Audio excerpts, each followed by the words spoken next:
Excellencies, Commissioners, ladies and gentlemen, please welcome on stage architects Yasmeen Lari and Raj Rewal, together with Sean Anderson, co-curator of Beyti Beytak and Associate Professor of Architecture at Cornell University.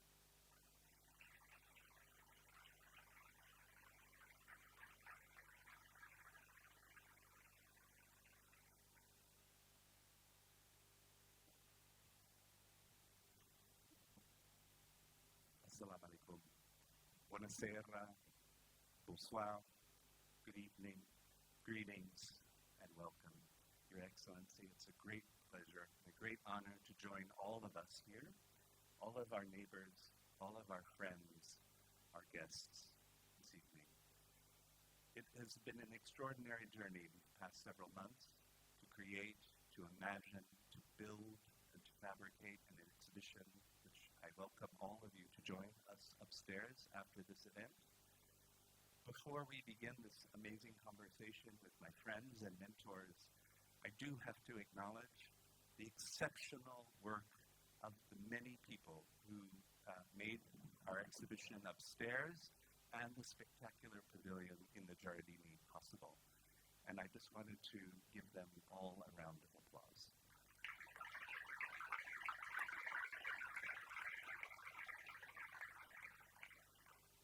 Tonight, I have the distinguished pleasure to have a brief and hopefully enlightening conversation with two of my long-term friends and mentors, Yasmeen Lari, architect extraordinaire, and Raj Rewal, architect extraordinaire. This is an important moment, I also would argue, as two nations, among many nations in the world, are in conflict and not in dialogue. So this evening, we hope to invite dialogue, conversation, and imagination. Tonight I have the pleasure also to ask a few questions, and Yasmeen demanded that I not press her too hard on these questions, but you don't want to hear me anymore, so I am going to ask the first question in a sense that our exhibition begins with the notion of hospitality. Hospitality is a universal human value. It is also a cultural, social, and often a political construction. And I wanted to ask both of you, how do you define hospitality in architecture? How do you see hospitality in architecture? And perhaps for both of you, how might one feel with hospitality in architecture? Well, the way I would put it, hospitality is not only in the individual home, but in public squares, where people come, meet each other, and in a way enjoy certain kind of fraternity, and that they are welcome. So the cities have public squares in a way. That's what I would very much like to emphasize. Housing, if we do it, it should have large square areas where people are really welcome, they get to know each other. Now, talking about individual homes and apartments and all that, I think it's a pressure of a different kind, how we welcome our guests in our individual homes. So I think I'll let Yasmeen talk a little bit about that. I think it's got something to do with kind of humanism in architecture. And since I work with communities, I work with very poor communities. It's all about taking care of each other, to have empathy, to have solidarity with people, to be welcoming to everybody. And that's why I think the materials one uses are so important today, because I think what I see here, particularly by bringing that bamboo pavilion here, a decision of Your Highness and of course our curators, I think sends a very powerful message. I think it's all about saying wealth is not the criteria necessarily. It's how you treat the planet and how you treat the people. And that is why hospitality is so important, because I think we have to take care of our planet as well as ourselves. So So I think, yeah, I'm very grateful to be for this, what I would do for the poor to be brought here with this always gathering that is here in the Absolutely. And we're all grateful for your pavilion in the Jardine as well.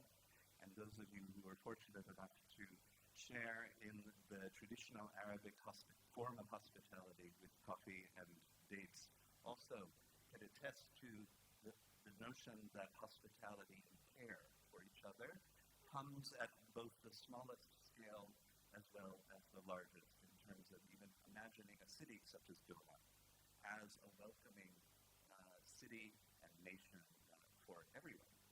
And when we think of these forms of openness, forms of gathering, and solidarity was the word that both of you used, are there moments in your careers, past, present, where you have maybe rethought how solidarity could be designed or built? Well, as you know, the culture and climate are the two sort of triggers about how we live, how we talk to each other, how we meet people, and how we welcome people, hospitality. So I think the sort of climatic aspects now, with the way certain changes have to happen in a very warm climate, air-conditioned spaces, these are soups, which used to be in the old days, and now these are malls of very different kinds.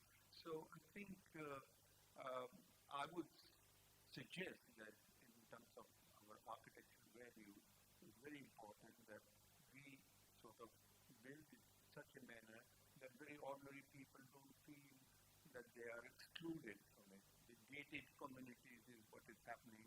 I think it's not a very good idea in certain cities now. I work a lot with heritage. I work with a lot with vernacular heritage as well. And there is so much there that can lead us in the direction that we need today when we have to deal with climate emergencies, for instance. And I think the choice of materials is very, very important now, more than ever before probably. Because once you use natural materials, when you use materials that are non-threatening to people and the planet, I think it makes a lot of difference. It brings a different attitude. There's a certain warmth about it. You don't have to say to people, be friendly. You are friendly. Like, I was just so happy to hear that there was a bird on top of the bamboo dome. And that's so good because it's not only that we are taking care of each other, we are taking care of biodiversity and other issues that are so important for us.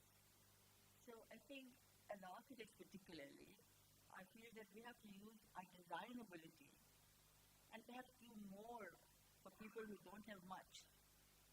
Because I think wealth can buy everything literally, but the poor cannot. And so my focus is how do you put design at the service of the poor for them to have a better life? And that's what I like to do. When we imagine what that better life might be, we could look out to the city of Venice, for instance. We could look at Doha. We could look at many contexts in which I have been very fortunate to live, in South Asia, of course, across the Middle East, and so forth. And one thing that strikes me about all of these cities, these contexts, small and large, is that both material and welcome are forms that you feel. They are experiences that are not necessarily designed for people, but they are designed by people. And I feel that both of your extraordinary work over these last decades has told many of us, I think, and shared with many of us, that people build. Not just architects, but people build. And so I wanted to ask, when you think about some of the work that you have created, are there moments where those notions or those actions of people building have struck you in new ways, where perhaps you've learned something or seen something anew that you didn't project? Or I think interaction is a very important issue when we are designing. Let's say when we are doing large public housing, large public buildings many times, it's very important to understand how culturally people behave with each other. And if there is a group conversation, I remember once when I was doing what we call a group housing, and there were about 30 or 40 members, and they would come to my office either together in 10 or 15. My room was not so large, but they would say very diverse things, how they would like their apartments and housing to be, or the common spaces within the building. So I think in the end, after talking to all of them, they said, you decide, architect. And I thought, well, in a way, because there were sometimes very conflicting opinions, but one thing everybody agreed, that the common spaces which links the building should be very positive, so the children can play there, the elders within the community can communicate with each other, so it becomes a nice neighborhood. So a community space, and also how they welcome others who come from outside. That was another issue. But regarding where a kitchen should be, where a bathroom may be, or I think in the end, after talking to long time, they said, okay, Raj, you do what you want about that, but central spaces better make it very nice. I was saying is absolutely right. I mean, you have to understand what the needs are and of course to integrate them.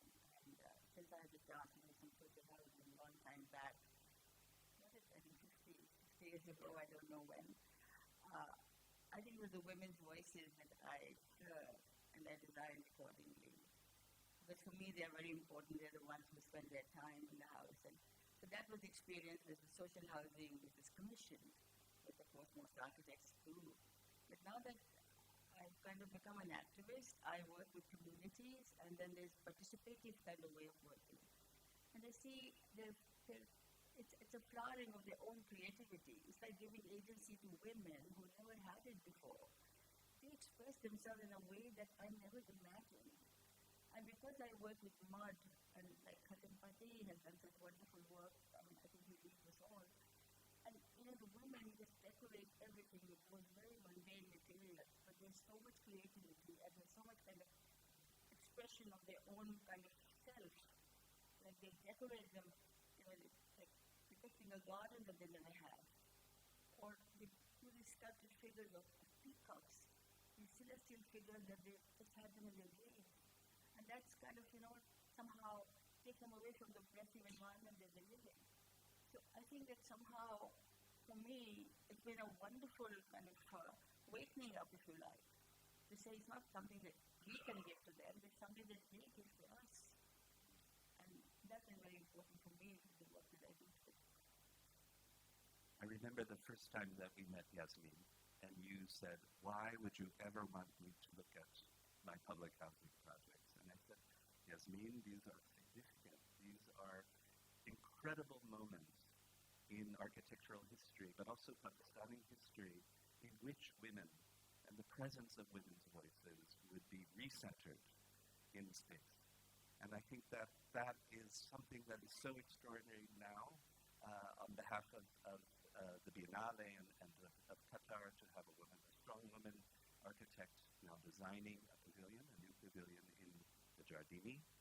But in particular, I was also struck by the fact that the terracotta tiles in the floor of your pavilion are also created by women who would never, ever have had an opportunity to do so before you came along. So we are all so grateful that we are given the chance to imagine how to build and how to see anew. Raj, I want to ask you a question about the project upstairs, or the two projects upstairs, I should say. They come at very different moments in your career and very different moments in which projects that were happening, including the Pragati Maidan in Delhi, of course, was quite significant. How do you, say, mediate these different scales, these different ideas, say, between building a community or building a public, spaces for the public, and then something as monumental as, say, the Pragati Maidan or Hall of Nations in Delhi. You see, one of the things which has happened now is almost in all major cities in India, everybody has a car. Sometimes there are 4 cars in the house. I'm talking of the middle class, upper middle class, and that does cause some problems in a way, architecturally speaking, urban design possibility, where you create parking zones, cars, traffic areas, and where you have pedestrianized places. Uh, this is very important. So I started working on both these schemes which you have seen, that the periphery is used for really parking. Cars are not allowed in a certain zone, so the people can just walk through. Let's say these are really pedestrianized precincts in a way, even in a very low middle class housing area. The children can roam about, etc., etc., and it has actually worked very well. And the first housing, which is not here, the Asian Games Village, which was done many, many years ago, as you know,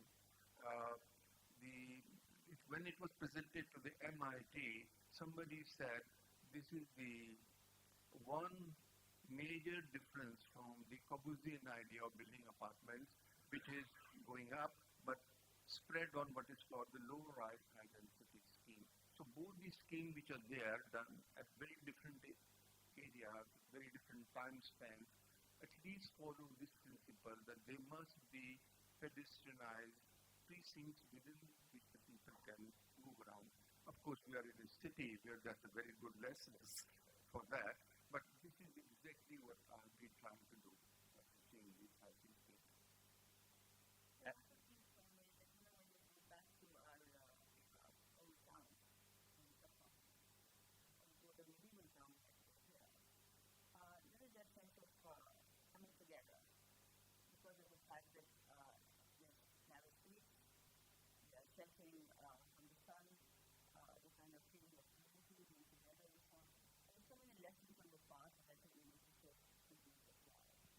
And it's just so good that more and more research is done and citations that have been taken up now for today's challenges. What would you think, either for Pakistan or elsewhere in the world, what do you think the biggest challenge is? Either for architects or architecture? Well, I think there are lots of challenges for architects, and I think we better shape up actually. Because I think that we are not quite conscious generally of the issues of climate change, of sustainability, of poverty, of disparities, of there are so many issues. And we seem to be living in a kind of rarefied world that it doesn't really exist anymore, I think. And it's true for global south as well as global north. And as far as the cities are concerned, that of course is the biggest challenge because of the level of congestion. And I mean, like in Karachi, there's more than 50% people living in slums, which is true for most South Asian cities. And they're burgeoning. And so what I would like really, I've started a scheme and I might share with you, which is like one eco street at a time, because those are the only spaces left for us now, which you pedestrianize, as Raj says, and then you have lots of greenery and plantation. And I have, been able to convert them into zero flood and zero heat island spaces, because that's all that there is. And I call it ecological tyranny for people who have to live under conditions that are unlivable. And why is it so? And why are we all architects not going and reforming everything? I would like us all to become champions and, activists and not wait for somebody to tell us what to do. I wish that the young generation would take it up and change the world. Raj, and you speak of pedestrianized zones. You speak of precincts in which people have found and can discover forms of security, in particular safety, and also the notion that in these spaces, culture is built, societies are built, art is created. I'm curious, when you think back to the work that you were doing, say, for the low-cost housing, were you also imagining that these spaces, these buildings, in fact, would, say, amplify or catalyze new ways of living in India, in fact?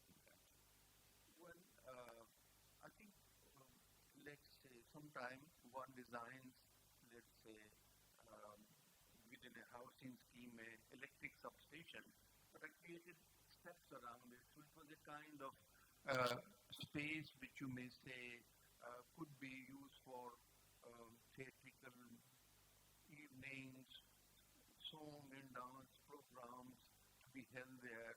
I mean, I imagined that it would happen.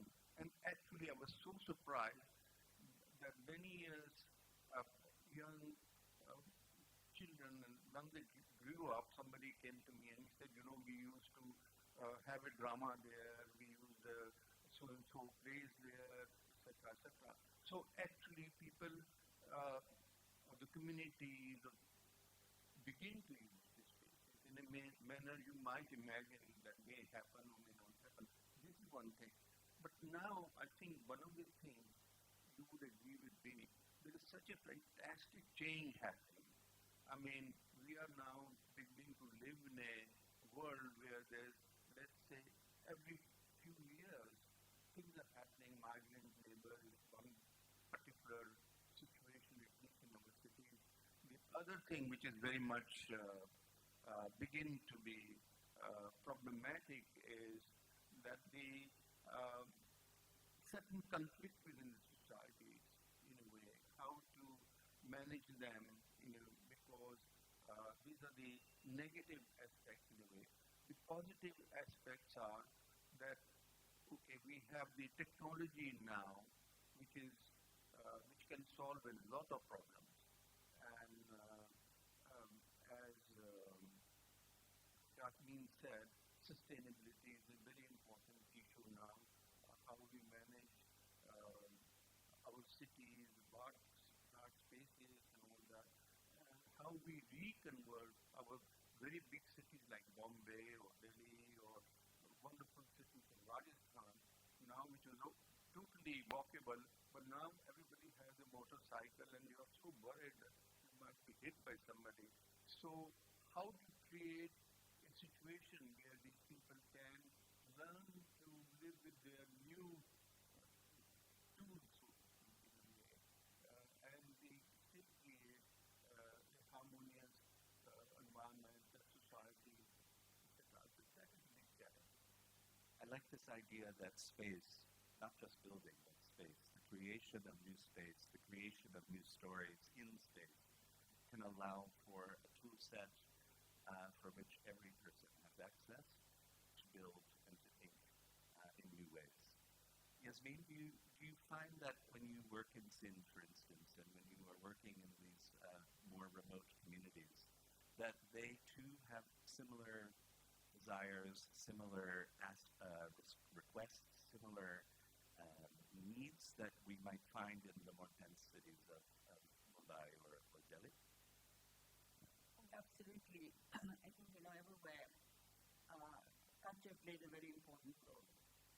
And traditions are very much there. So, for instance, we have these regular melas, a kind of festivity that brings in. And then there is so much kind of art of different kinds, like the folk art, that they practice.